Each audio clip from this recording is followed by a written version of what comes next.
حضرت فاروق اعظم کے ہاتھ میں تلوار تھی، گھر سے نکلے، کہنے لگے آج میں اس محمد کا خاتمہ کر دوں گا معاذ اللہ. تو اس نے گھر گھر فساد پیدا کر دیا تلوار لے کے.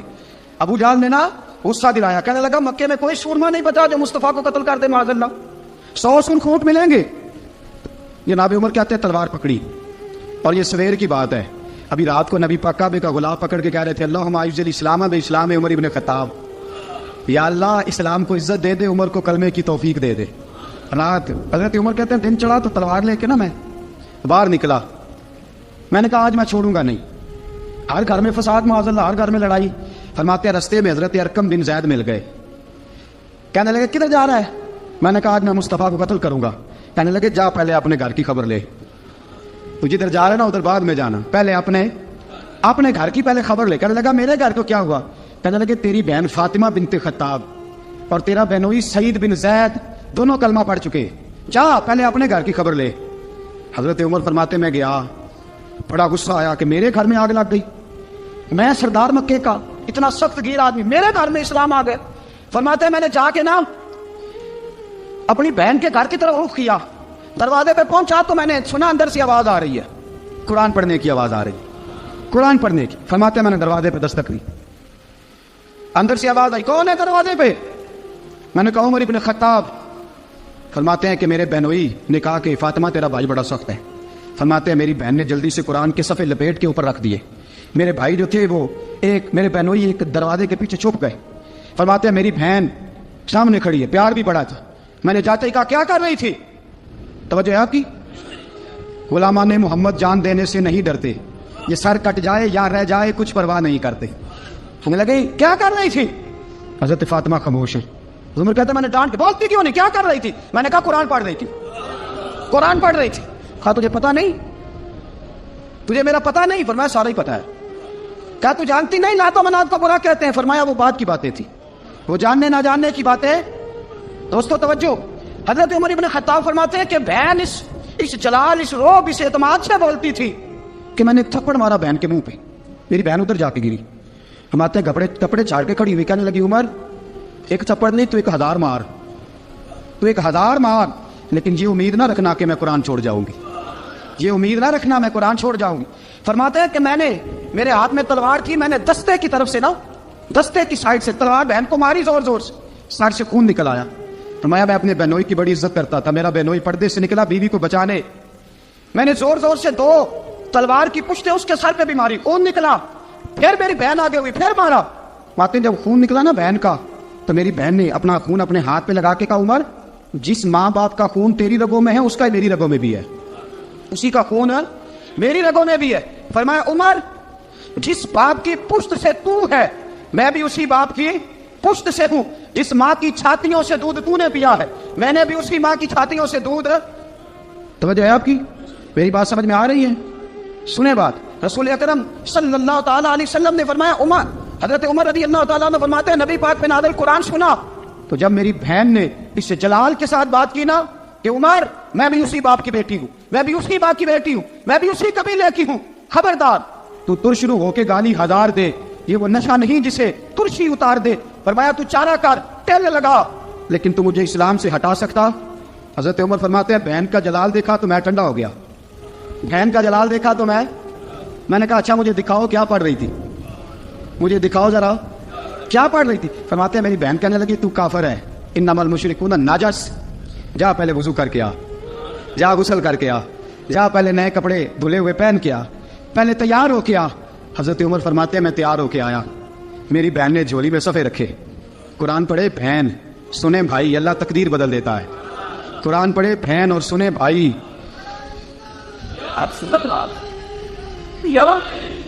قرآن پڑھے بھائی اور سنے بہن، اللہ تقدیر. لیکن آج بہن بھائی قرآن تو سنتے سناتے ہی نہیں نا، یہ تو رواج ختم ہو گیا نا. وہ قوم جو کل لڑتی تھی ننگی شمشیروں کے ساتھ، وہ آج سینما دیکھنے جاتی ہے اپنی ہمشیروں کے ساتھ. معاذ اللہ، نعوذ باللہ، استغفر اللہ. ہمارا وہ حال نہیں رہا جو تھا. حضرت عمر فرماتے ہیں بہن نے قرآن پڑھا، میں نے قرآن سنا، پتہ نہیں قرآن میں کیا لذت سی، میں رو رو کے بے حال ہو گیا. فرماتے ہیں میرے جیسا سخت آدمی، میرے جیسا سخت جو کبھی نہیں رویا تھا، آج قرآن سنا. فَإِذَا سَمِعُوا مَا أُنزِلَ إِلَى الرَّسُولِ تَرَىٰ أَعْيُنَهُمْ، جب قرآن اللہ کا قرآن پڑھا جاتا ہے جو رسول پہ آیا تو لوگوں کی آنکھوں کو تم دیکھو گے ان کی آنکھوں میں آنسو ہوتے ہیں. فرمایا میں رو رو کے بےحال ہو گیا. میری بہن کہنے لگی بھائی کیا پروگرام ہے؟ میں نے کہا مجھے بھی لے چلو, مجھے بھی لے چلو. کہا چلو. فرمانے لگے ذرا ٹھہر جاؤ, میرے نا ہاتھ باندھو رسیوں کے ساتھ, نا میرے ہاتھ پیچھے میرے ہاتھ باندھ لو, گلے میں میری تلوار لٹکا لو. میں مارنے آیا تھا, میں مجرم بن کے جانا چاہتا ہوں, مجرم بن کے. اور ہمارے شیخ فرمایا کرتے تھے استاد گرامی حضرت عمر فرمانے لگے مجھے مارتے مارتے لے کے جاؤ. میں چونکہ مارنے آیا تھا نا مجھے.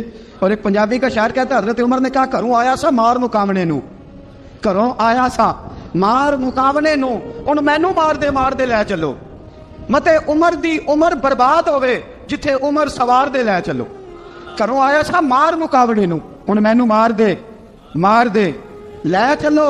متے عمر دی عمر برباد ہوئے جتھے عمر سوار دے, متے عمر دی عمر برباد ہوئے جتھے عمر سوار دے. فرماتے جب پہنچے نا دار ارقم میں تو دروازے پہ حضرت امیر حمزہ کھڑے تھے. حضرت امیر حمزہ, ایک شخص کہنے لگا حضرت امیر حمزہ سے عمر آ رہا ہے. فرمایا آنے دو. کہ حضور وہ تلوار بھی گلے میں لٹک رہی ہے. فرمایا آنے دو. وہ اگر عمر ہے تو میں بھی امیر حمزہ ہوں, وہ اگر عمر ہے تو انا اشہد اللہ و رسول ہے, میں اللہ رسول کا شعر, وہ آنے دو. کہا آپ کیا کریں گے؟ کہا ادب ملحوظ رکھے گا تو خاطر سے بٹھائیں گے, نمونہ اس کو ہم خلق محمد کا دکھائیں گے, اگر نیت نہیں اچھی تو میں اس کو قتل کر دوں گا, اسی کی تیغ سے سر کاٹ کے چھاتی پہ دار دوں گا. میں آنے تو دو, آنے دو عمر کو. حضرت عمر آئے, دروازے میں داخل ہوئے. صحابہ فرماتے ہیں کہ حضور نے شور سنا. فرمایا کون ہے دروازے پہ؟ فرمایا عمر. فرماتے ہیں حضور اٹھے تیزی سے, چادر گر گئی, چادر. حضور تیزی سے اٹھے, کھول دو دروازہ. حضور عمر کے گلے میں تلوار ہے. فرمایا پھاٹک کھول دو. یا رسول اللہ عمر آپ کا دشمن. فرمایا کھولو دروازہ. کہا یا رسول اللہ خطاب کا بیٹا. فرمایا کھولو دروازہ. یا رسول اللہ ابو جہل کا رشتہ. فرمایا کھولو دروازہ. حضور ماجرا کیا ہے؟ فرمایا وہ اپنے آپ نہیں آیا, میں نے رات اللہ سے دعا مانگی ہے, میں نے مانگ کے لیا ہے, میں نے مانگ کے لیا, وہ اپنے آپ تھوڑا آیا ہے. مانگ, کھولو دروازہ, آنے دو. حضرت عمر چھٹ سے دروازہ کھلا نا, رسول پاک سامنے کھڑے ہو گئے. کیا منظر تھا؟ ابو بکر فرماتے ہیں تمہیں کیا بتائیں کیا منظر تھا. حضرت ارقم فرماتے ہیں تمہیں کیا بتائیں کیا منظر تھا. میرے حبیب کی گردن تنی ہوئی ہے, آنکھوں میں آنسو بھرے ہیں پر نیچے نہیں گرتے, آنسو بھرے ہیں آنکھوں لیکن نیچے ٹپکتے نہیں. میرے رسول پاک آگے بڑھے, عمر کی گردن جھکی ہوئی ہے, عمر اوپر نہیں دیکھتے. حضور آگے بڑھے, کیا کہ حضرت عمر کا کندھا زور سے ہلایا. فرمایا کیا پروگرام ہے تیرا, کیا ارادہ ہے تیرا, بول. حضرت فاروق اعظم آنکھ یوں اٹھا کے کہنے لگے سونے بس اب کلمہ پڑھنے کا ارادہ ہے, سونے کلمہ پڑھنے کا. صحابہ فرماتے ہیں پتہ نہیں کیا ہوا, پتہ نہیں. حضور کا اتنا جوش ہم نے کبھی نہیں دیکھا, نبی پاک کو نعرہ لگاتے ہم نے پہلے کبھی نہیں دیکھا. جب عمر نے کہا نا سونے کلمہ پڑھنے آیا ہوں, فرماتے ہیں رسول پاک کے جو آنسو بندے ہوئے تھے نا وہ ٹپ سے نیچے گرے اور حضور نے فرمایا اللہ اکبر, اللہ اکبر. فرماتے ہیں حضور نے جب اللہ اکبر کہا تو سارے صحابہ بھی کہنے لگے اللہ اکبر, اللہ اکبر, اللہ اکبر. حضرت عمر فاروق کا عدل اور حضرت فاروق اعظم کا انصاف, اس کو دنیا جانتی بھی ہے, مانتی بھی ہے. حضرت فاروق اعظم رضی اللہ تعالیٰ عنہ قاضیوں کا تقرر کرتے وقت سب سے زیادہ احتیاط کرتے تھے کہ بندہ کس قسم کا ہے, اس کا مزاج کیا ہے, معاشرے میں اس کا وقار کیسا ہے, اس حساب سے اس کو تقرر کرتے تھے قاضی کے لیے. اور کیا حال تھا, حضرت زید بن ثابت رضی اللہ تعالیٰ عنہ کو آپ نے قاضی مقرر کیا, بعد میں معزول کر دیا. کیوں آپ نے معزول کیا ہے؟ تو حضرت عمر کہنے لگے اس کی وجہ ہے. ایک دن ایک شخص نے, حضرت ابی بن کعب نے مجھ پر مقدمہ کیا, حضرت عمر پر مقدمہ کر دیا. تو فرماتے ہیں کہ میرے سامنے میں دیکھ رہا تھا, جب میں عدالت میں پہنچا تو زید بن ثابت نے میرا کھڑے ہو کے استقبال کیا, اور جب مدعی آیا ہے تو وہ بیٹھے رہے ہیں. تو میں نے کہا کہ جب آپ دونوں میں ملتے وقت انصاف نہیں کر رہے تو فیصلے میں کیسے انصاف کریں گے, آپ اس قابل نہیں کہ آپ کو قاضی بنایا جائے. معزول کر دیا. اگر میں بحیثیت مجرم, بحیثیت ملزم آیا ہوں, اگر آپ نے میرا کھڑے ہو کے استقبال فرمایا تو پھر مدعی کا تو زیادہ حق بنتا تھا. اور ہم پر اعتراض ہے کافر کا, وہ کہتے ہیں تم عدل نہیں کر سکتے. بولا آدمی ہے نا, وہ دیکھتا ہے آج کل کے مسلمانوں کو, آج کل کے مسلمانوں کو دیکھ کے رائے قائم کرتا ہے. ہم اسے کہتے ہیں ہاں آج کل کے مسلمان نہ دیکھ, وہ جنہوں نے ڈائریکٹ نبی پاک کی نکاح سے فیض پایا تھا انہیں دیکھ. ڈائریکٹ جو رسول پاک کی نکاح کے فیض یافتہ تھے, عدل و انصاف سے بھر دی دنیا. حضرت فاروق اعظم, حضرت عمر بن عاص مصر کے گورنر تھے. حضرت فاروق اعظم نے انہیں متعین کیا تھا. ان کے بیٹے کا مصر میں جھگڑا ہو گیا کسی عام آدمی کے ساتھ, گورنر کے بیٹے کا. گورنر کے بیٹے نے اس مصری کوئی کام آدمی کو درے مارے, تجھے پتہ نہیں میں گورنر کا بیٹا ہوں؟ مصری نے کیا کیا, گھوڑے پہ بیٹھا سیدھے مدینے آ گیا, سیدھا مدینے. حضرت فاروق اعظم کے در دولت پہ پشت سے کپڑا اٹھایا, پشت سے اس نے اپنے نشان دکھائے تو جناب عمر کی آنکھوں میں آنسو آ گئے. ایک عام آدمی ہے, جانتے کوئی نہیں, تمہیں رو پڑے اتنا ظلم اور میری سلطنت میں, کوڑے برسے تیری پشت پہ, فوراً دے جاؤ بلا کے لاؤ. حضرت عمر بن عاص اپنے بیٹے سمیت آئے, بڑی عدالت ہے. حضرت فاروق اعظم کے لفظ, فرمایا اس کو اس کی ماں نے آزاد پیدا کیا تھا, تو نے اسے کیوں غلام بنایا ہے؟ اس کی ماں نے آزاد جنا تھا, تو نے کب سے لوگوں کو غلام کا بیٹے یہ کیا کہتا تھا؟ یہ کہتا تھا میں گورنر کا بیٹا ہوں, تجھے تو جانتا نہیں. فرمایا اب یہ بڑی عدالت ہے, کوڑا پکڑ اور اس گورنر کے بیٹے کی پشت پہ برسا اور اسے کہہ تو گورنر کا بیٹا ہے, میں محمد کا غلام ہوں صلی اللہ تعالی علیہ وسلم. اسے بتا, اسے اب بتلا کہ تو گورنر کا بیٹا ہے نا, میں نبی پاک کا غلام ہوں, اور جو مصطفیٰ کے غلام ہوتے ہیں وہ سارے برابر ہوا کرتے ہیں. حضرت فاروق اعظم کا عدل, جناب فاروق اعظم کا انصاف, جناب فاروق اعظم رضی اللہ تعالیٰ عنہ. روم کا ایلچی آیا نا حضرت عمر فاروق کے پاس, تو وہ کہتا ہے میں پیغام لے کے آیا اپنے بادشاہ کا, اور میں سفیر تھا, میں بڑے ملکوں میں گیا, بڑے بادشاہ دیکھے, بڑے امیر دیکھے. حضرت فاروق اعظم رضی اللہ تعالیٰ عنہ کے دربار مجھے بھیجا گیا. جب پہنچا تو میں نے مسلمانوں سے کہا تمہارے بادشاہ کا دربار کہاں ہے؟ انہوں نے کہا نہ ہمارا بادشاہ ہے, نہ کوئی دربار ہے, نہ بادشاہ ہے, نہ کوئی. اچھا تو پھر وہ کدھر بیٹھتے ہیں؟ کہا یا مسجد میں ملیں گے یا اپنے جھونپڑے میں ملیں گے. تو کہا تمہارا بادشاہ بھی کوئی نہیں؟ کہا بادشاہ نہیں, ہم مومن ہیں, ہمارا ایک امیر ہے, جسے امیر المومنین کہا جاتا ہے. وہ شخص کہتا ہے میں مسجد گیا, میں نے کہا عمر کدھر ہے؟ انہوں نے کہا جی ابھی نکلے تھے ادھر ہی ہوں گے. میں نے کہا یہ کیسا بادشاہ ہے؟ کوئی کہتا ادھر ہوں گے, کوئی کہتا ادھر ہوں گے. یہاں تو صوبائی وزیر صاحب سڑک سے گزرے تو سارے روڈ 3 گھنٹے بلاگ رہتے ہیں, اور یہ کیا چکر ہے کہ لاکھوں مربع میل کا حکمران, کوئی کہتا اس گلی میں گیا, کوئی کہتا اس گلی میں گیا, یہ کیسا بادشاہ ہے؟ کدھر ہے عمر؟ انہوں نے کہا یہی تھا. دوسرے سے پوچھتا جو وہ باغ کی طرف گئے, باغ میں گئے تو ایلچی کہتا ہے میں نے باغ والے سے پوچھا کہ یہاں تمہارا امیر کدھر ہے؟ انہوں نے کہا وہ درخت دیکھ رہے ہو؟ کہا حضرت دیکھ رہا ہوں. اس درخت کے نیچے وہ ایک شخص جو سویا ہوا ہے نا, مٹی کا ڈھیلا سرانہ بنا کے, وہ درخت کے نیچے مٹی کے ڈھیلے کا سرانہ بنا کے جو بندہ سویا ہے وہی ہمارا امیر ہے. وہ سامنے حضرت سیدنا عمر فاروق کے پاس وہ بندہ جا کے کھڑا ہو گیا. وہ کہتا ہے کہ پسینہ گر گر کے نا مٹی کے ڈھیلے پہ گارا بنا رہا تھا, پسینہ گر گر کے مٹی کا ڈھیلا, وہ تر تھا. حضرت فاروق اعظم سو رہے تھے, کہنے لگا میں 20 اور درجنوں بادشاہوں کو دیکھ چکا تھا جن کی آنکھیں 10 گن. حضرت عمر کی آنکھ کھلی, تامت سمیٹی اٹھ کے بیٹھ گئے, کدھر آیا ہے؟ کہنے لگا حضرت جی آیا تو کسی اور کام تھا, آیا تو کسی, لیکن اب کام کوئی اور بن گیا ہے. آپ نے فرمایا اب کیا کام بنا ہے؟ کہنے لگا میرا کام یہ بنا ہے کہ میرا بھی دل کیا میں بھی کلمہ پڑھوں اور نبی پاک کا غلام بن جائے, یہ کام بن گیا ہے. اور ساتھیوں بس مدینے میں وہ دن بڑا عجیب تھا جب سیدنا فاروق اعظم کے بیٹے کا معاملہ آ گیا. آج 60 سال کا بوڑھا عمر, ابو شامہ حضرت عمر کے صاحبزادے, یہودیوں نے سازش کر کے انہیں نبیذ پلا دی. نبیذ جائز تھی, نبیذ کیا کہ شراب پلا دی. پھر مقدمہ قائم ہوا, کا اب پتہ چلتا ہے عمر کتنا عدل کرتا ہے. سیدنا فاروق اعظم کے پاس گواہ آئے, صاحبزادہ اندر کھانا کھا رہا تھا. فاروق اعظم نے گریبان سے پکڑا, کھینچ کے لائے. فرمایا ابو شامہ چل, تو نے شراب پی ہے, تجھے کوڑے مارے جائیں گے, تیرے لیے 100 یا 80 کوڑوں کی سزا تیاری کر لے.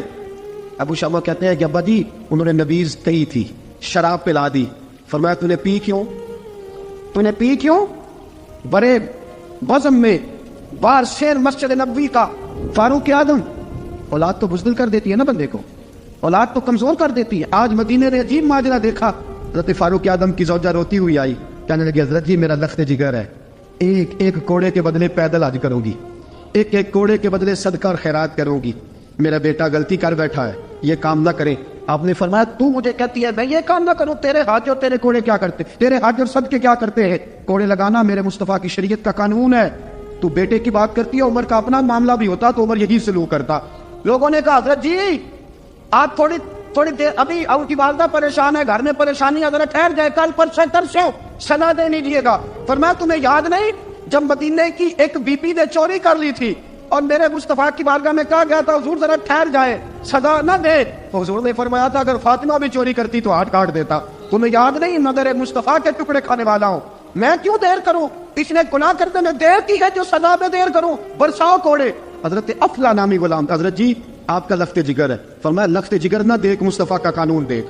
میرا بیٹا نہ دیکھ, مصطفیٰ کے قانون کا قیام ضروری ہے.